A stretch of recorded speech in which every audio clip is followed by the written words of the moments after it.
Hey everybody, welcome to another installment of Wisdom Wednesdays. I'm your host, Coach Christal, and if you're just joining us, welcome to the Steps and Stages community, where we believe that personal and professional development has to be aligned in order to achieve the vision of who you are becoming. If you're just joining us, I want to welcome you into our community with our mantra that just goes like this. A lot of things happen before this, and I guarantee a lot of things are going to happen after this, but I promise to be here with you now. Please be here with me now. The power of presence is something that if we can hone it, we could probably dispel some of the myths that are about our lack and invest in a lot of our abundance. And if you are looking for an opportunity to do that, I just want to make sure that you have not forgotten to grab your ticket to Vision Camp Live on October 28th in Middlebury, Vermont. If you've never been to Vermont, it's the most beautiful time. The mountains are alive with color. The weather is tempered, and we're going to be in a community of visionaries that will give you the opportunity to see yourself differently and go back into your home, your life, your industry with a new perspective. So you can grab your tickets at visioncamplive.com if you haven't already. Now, what we're here for tonight is a major conversation. I've said this, if you're on our email list, you've already heard me say this today, but tonight is going to be major with Majora Carter. I just want to say that, right? I mean, it's in her name, for God's sakes. I mean, come on. If you are not familiar with Majora Carter, we're talking about a woman who not only believes in the power of community, but lives it out. She's a MacArthur Fellow. She's an author. We're going to talk about her new book, Reclaiming Your Community. And I've had the opportunity to watch her and be in the midst of her work for the greater part of the beginning of my career in New York City, but also from afar for the last 15 years. So if you would please help me welcome Majora Carter to Wisdom Wednesday. Hey, Christal. Hey, Coach Christal. No. Hello, Ms. Carter. How are you? I'm delighted to be here and to see you as always. Thank you so much for accepting my invitation. I cannot really do the work of your life justice. So, I mean, if you could just give people the sound bites, the snippets of how you would introduce yourself, please share yourself with our community. Sure. I am an urban revitalization strategy consultant and real estate developer, and actually very proud daughter of the South Bronx in New York City. And yeah, I'm just happy to be here and happy to share my life and my work. I really feel like my work in community development, is my ministry. It's me being able to love God and love my neighbor, and this is what I do. Yeah, I love it. Now, you've put together some words that some people might not know what that means. Urban revitalization, strategist, community engagement, like real estate developer. How does all this tie into the actual work you do, or how does it manifest itself in the world? Yeah, so it comes out of, interestingly enough, our approach to community development. I think most people know what that is. It's how communities get developed, whether through housing or local economic development, et cetera, all that good stuff. But the way that it's often perceived in communities like the kind that I'm from, um, are, we think, sort of done in this way that essentially makes people who are born and raised in neighborhoods, whether they're inner cities or poor white towns, where industries come and gone, or even Native American reservations, just like we're led to believe we measure success by how far we get away from those places. And I'm definitely from one of those places. Mhm. And our approach to community development is like a talent retention strategy. Like, we believe that if we can create the kind of what we call lifestyle infrastructure that, which is, like, frankly, the bars, the ghetto, the cafes, bookstores, the kind of things that we know people literally take what money they have and they leave the neighborhood and go and experience it. Then if we did that in our own communities, we would be creating the kind of vibe, and investment, emotional, social, spiritual, economic, that allows people to see value in our own communities while we're still in them. And Yeah. that's what we do. Yeah. So, for people who are out there who are like, well, what does this mean? How does this happen? Many of us come from families who are like, okay, when you get your degree, you get out of here and you go get a good job. And right, Yep. because supposedly the good jobs and the good life is not where we come from. Yes, exactly. Yeah. And again, if we're taught to measure success, in ways that are how far you get away from communities like this. And you're going to have to give me a second because my dog just discovered a bone and she's going to be chewing it like this for a while. So, Mhm. Khaleesi, please stop that.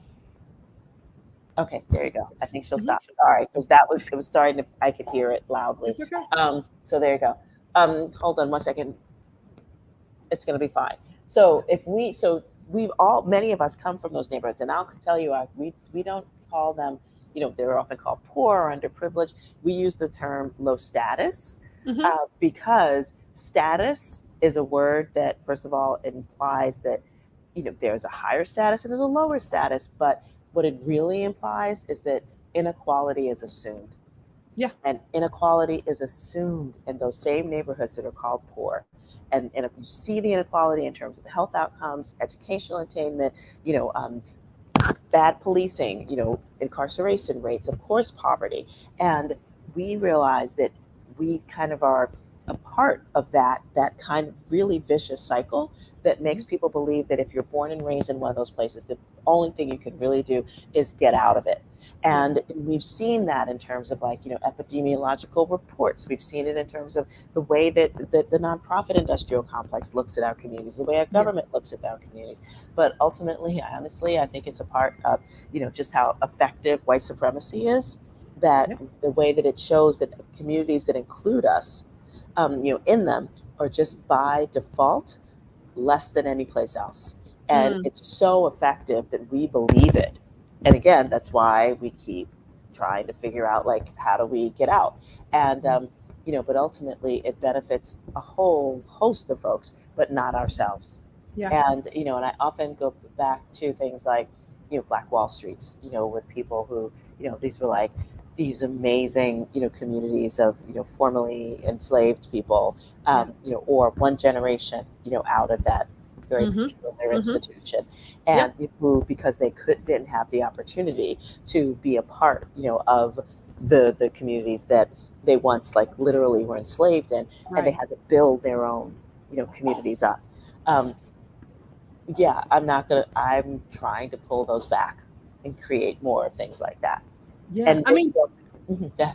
no, I think you're in talking about something where pulling back the veil on what community really is Hmm. says a lot about what's either there or what's missing or how we judge it. I mean, when you talk about generations, my great uncle was a sharecropper, right? Hmm. And so we didn't realize that until we were adults, and we were like, oh, when he died, Aunt Mildred had to move back into the little shotgun house. We thought that was their farm. It's not Mm, their farm, right?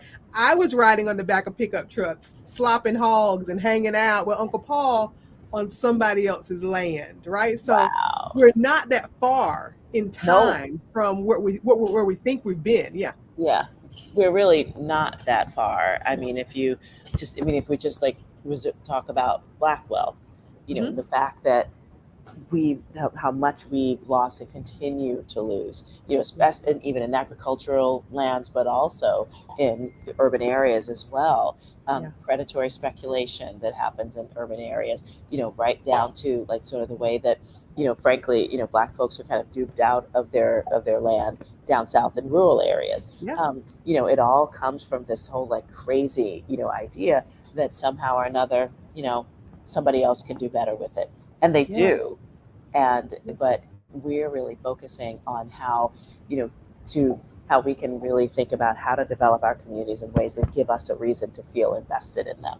Hmm. Because when we think about, how, I mean, look, I think an unintended consequence of integration, was, the fact that prior to it, like Black folks had to be like racially, I mean, we were racially segregated, but we were economically integrated.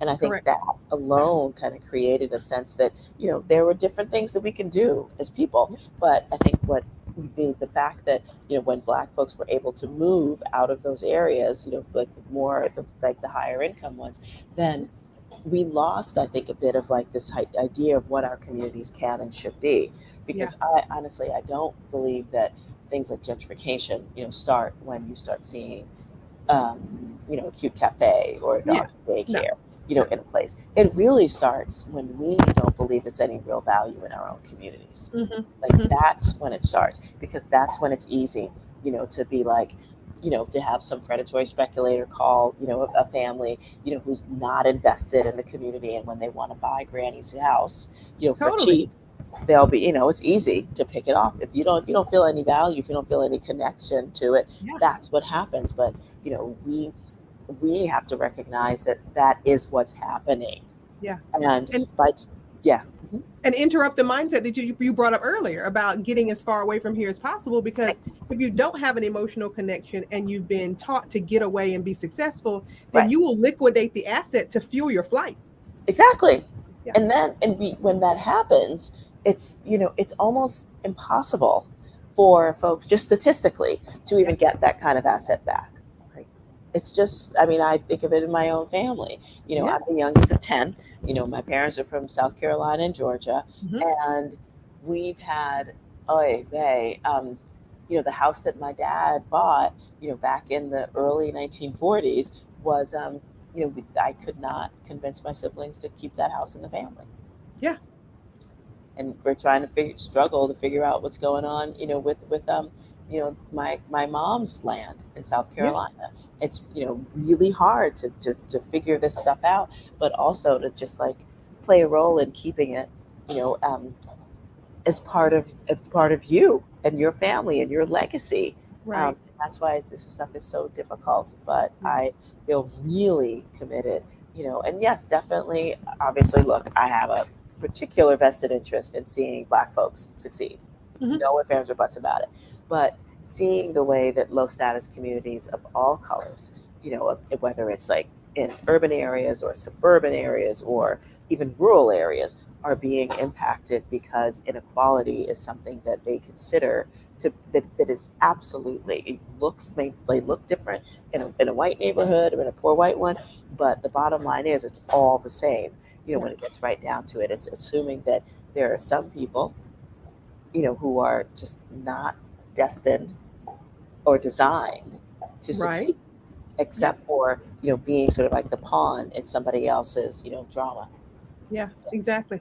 And I think, what you really are uncovering is about self-worth.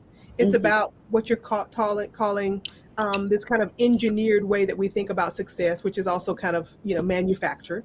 Absolutely. Um, and then we kind of, once we bought into that, we lose the connection with ourselves. So when we're thinking about successes out there and getting further away from home, we're also just getting further away from ourselves. Yes. And that's yes, and exactly. And it's so interesting because if you think about, here you are, this a place that nurtured and raised you, but Hmm. then you really are just thinking of like, what's your escape route? Yeah. How does that impact you? Yeah. In terms of you thinking like, well, what's wrong with me? Right. It happened to be born into a place like this, and what does it mean for us to to stay a part of it when I know that people on not just on the inside of my neighborhood, but those on the outside are looking at me like I'm deficient just because I Mm-hmm. happen to be born and raised here. And that's exactly how I felt. Like, look, I was planning my escape when I was 7 years old. I literally, it was the summer that I turned 8, and in the fall, and I watched, both buildings at either end of my block burn down. They weren't burned down. Most of them were set on fire Mm-hmm. by Mm-hmm. arsonists. As part of like the kind of financial disinvestment that happened all over, the country in the 70s and the 80s. But I think the South Bronx was literally kind of like the poster child for it, Yes. because Right. presidents would come and visit us and be like, "We're going to fix it," and of course they didn't. So seeing stuff like that, and then there was. And at the end of the summer, my brother was killed, as a result of Mm. the gang violence that happened around here. And so I was like, and this is weird because despite all that, I, I loved my neighborhood. Like, there were people, I mean, I loved people in my neighborhood. And even though things were like totally crazy, like I knew I was also loved, but it was just like, that wasn't enough because, you know, it was time to go. Like, there Yeah. was no reason to stay in a place like this if I had the big brain that I knew I had, Mm-hmm. as everybody told me. Um, then Right. it was time to just be like, I'm out. And it was a crazy moment, to recognize, almost 30 years later, like that's when it started. Yeah. And here I am now, really working on, healing myself in terms of looking, like just dealing with the fact that I saw myself as deficient, because that's the way, little black and brown people were Yeah. considered, coming from a place like the South Bronx. Yeah. And I'm like, I don't want anybody to feel that way. Right. And, Right. it's like trying to boil the ocean, but that's why, these interventions that we do, the type of developments that we do in this book that I wrote, was literally like sort of the part of the process that I needed, to share with folks. And what's been so beautiful is that I feel like I've gotten such a gift from others who have read it, and who Right. do one of two things. One, they share that they're not feeling as crazy as they did, um, um, as crazy as they did, uh, because they felt like they were crazy for wanting, more for their community, Yeah.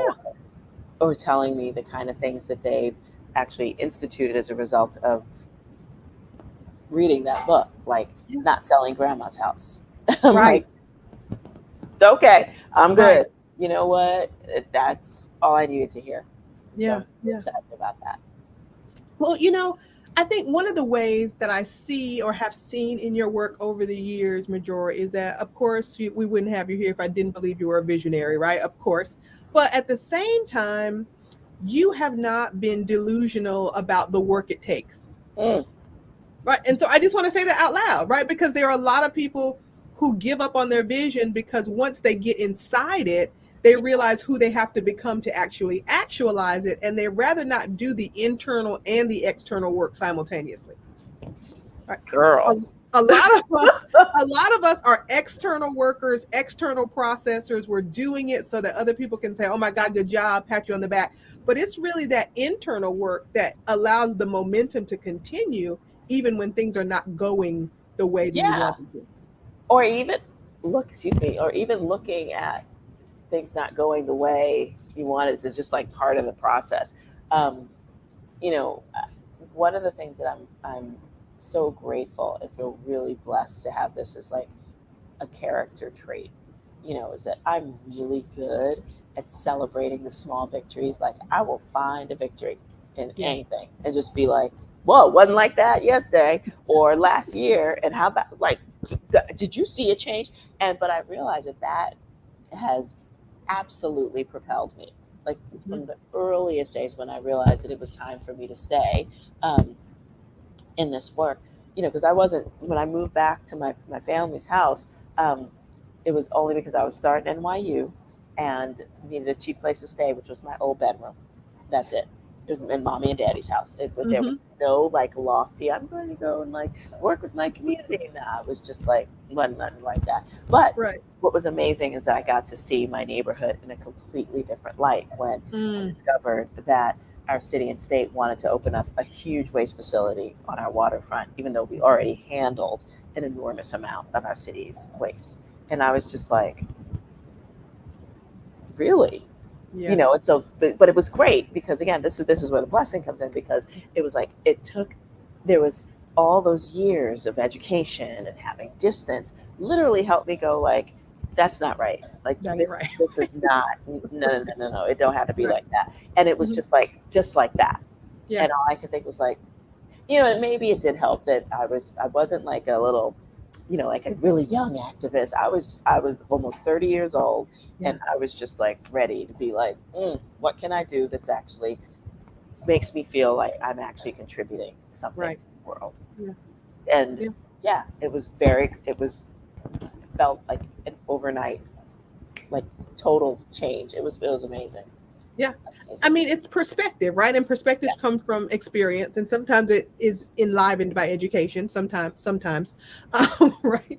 But I was just listening to you. I was just thinking. So when we met, I was building a dance company in the Bronx. I was working for the South Bronx Overall Economic Development Corporation as a Uh-huh. youth advocate, right? And I'm just really just saying those things out loud because I think people believe that one thing doesn't feed another. Right. We're really disconnected in terms of our how we see our experience. And for you to have this trait where you can look back and say, "Oh no, that's a win, even if it's not complete, it's a Hmm. win," right? Like Yeah. we're moving millimeter by millimeter Oh, towards this thing. I think people are much well versed in their failure momentum than their yeah. success momentum. Oh gosh, yeah, because Yeah. that's what I think on some level it's considered, it's like complaining about like what you don't have. It's always like something else. And of course there's always something else out there. I mean, I think sometimes I probably have it to a fault. Where it's just like I consistently keep moving, and I'm not sure if that's good for me either. Right. Actually, I'm Mhm. sure it's not. But It's I do think that it's such a moment when you're just like, no, we can do this. Like, I'll never forget, this was like one of the first crazy, I was like just so insane. But part of it, doing like our early work was helping people understand that things, what was actually happening in our community. And I remember telling folks like, oh my gosh, like our city's planning on building this huge waste facility, and this is what we're dealing with. And folks were just like, well, what do you expect? Like, this is what happens in places like this. And right. and I was just like, so that's when we realized we had to seriously start thinking about how, like, what moves people Yeah. in ways that they care about. Yeah. And one of them was, of course, their children. It's like, Yeah. this is why you take your kid, to the emergency room, or why you're missing work because you got to take your kid to the doctor because they can't breathe.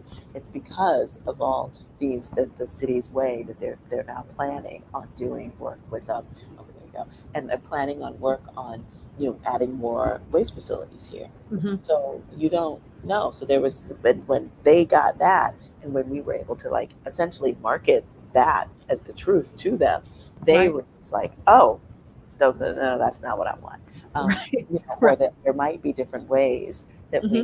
we could be advocating for the kind of future that we wanted. Yeah. And one of them was actually my colleague and I, and it was Brielle. We like dressed ourselves in so actually Arthur, who you danced with, and that's like the first time I saw you like Yeah. doing your thing, and I was like, who is this gorgeous woman? And I was just so, it's just like, just woof, you all that and then some, Thank all you. that in a Thank bag you. of chips, you were amazing.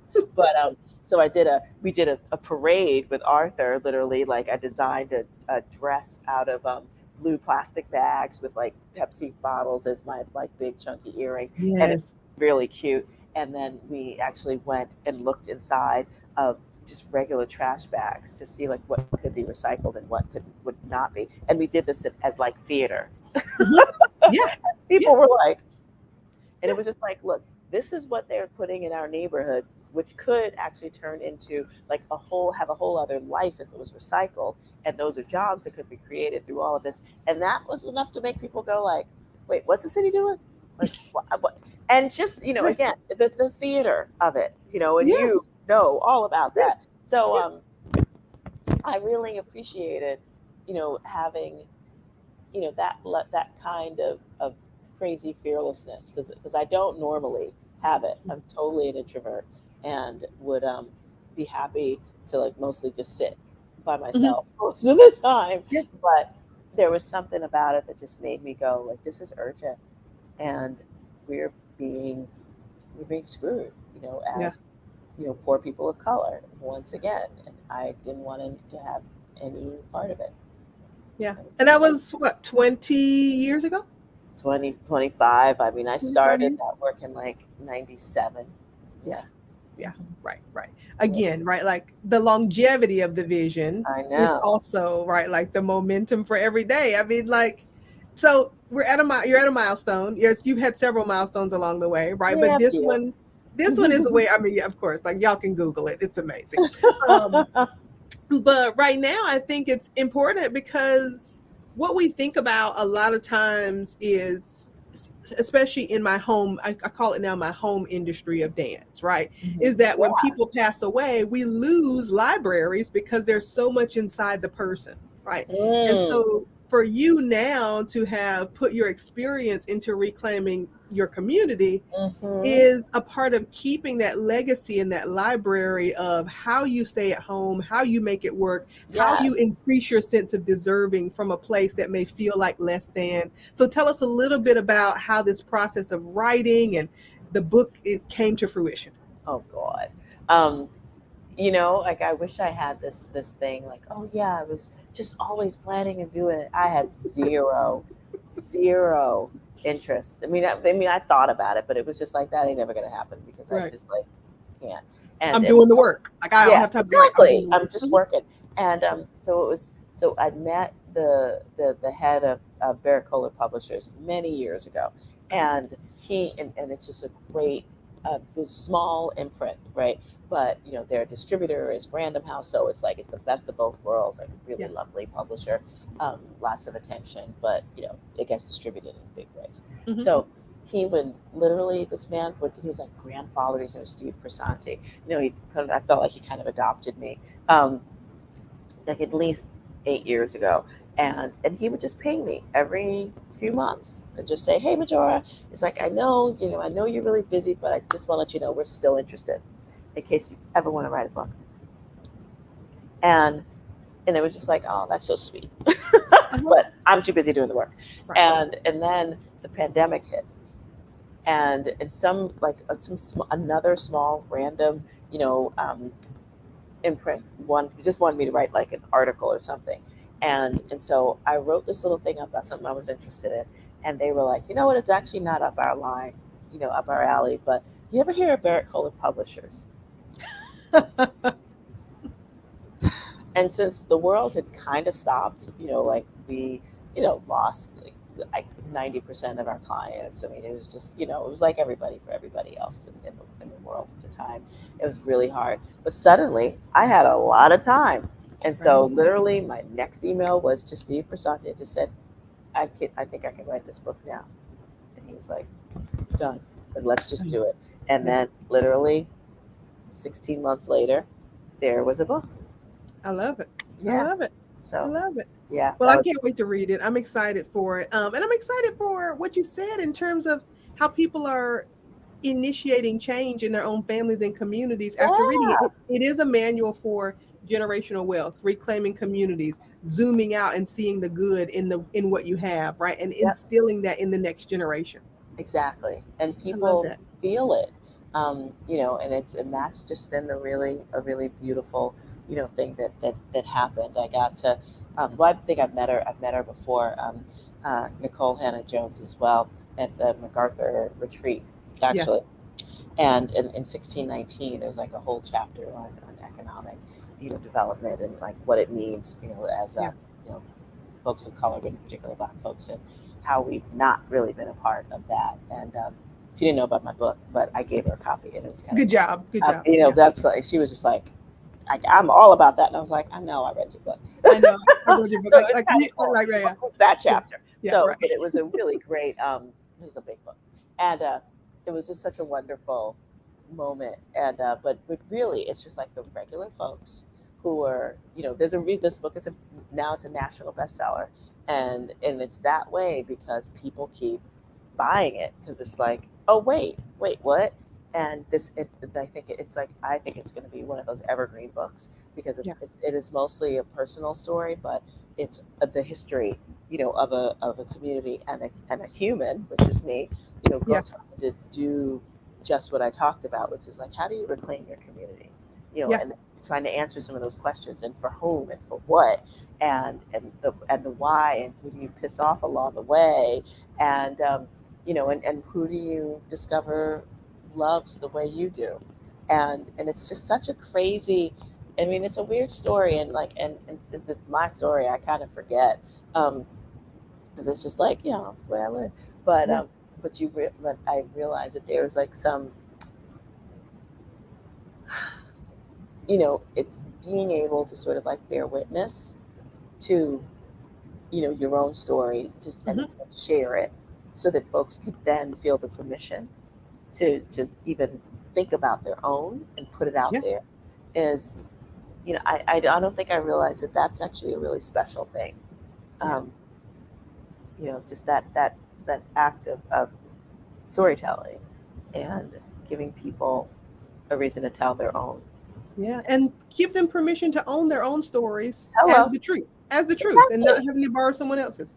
Yeah. No, and that's really powerful because like I'm glad I kind of, I think for the most part appear as kind of a bit of a, I mean, I'm just an around the way girl. It's just like there's nothing special about me. There's a Um, lot of special things about you, but I know what you're trying to say, but yeah, yes. Okay. okay.